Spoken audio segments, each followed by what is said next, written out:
Magiging tatay na ako. Nico, let's go. Nabayaran na namin lahat ng hospital bills niya. Kaya niya yan. Hindi ako aalis.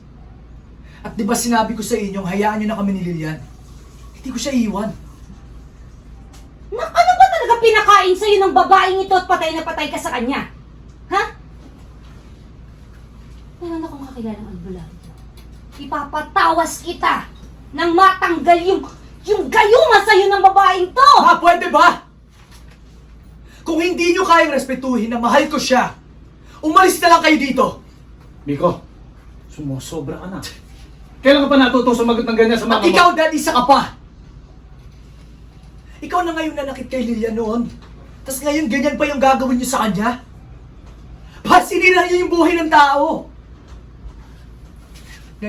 Ngayon, alam ko na yung totoo. Lalong-lalong hindi na ako babalik sa atin. Bahala kayo sa buhay nyo!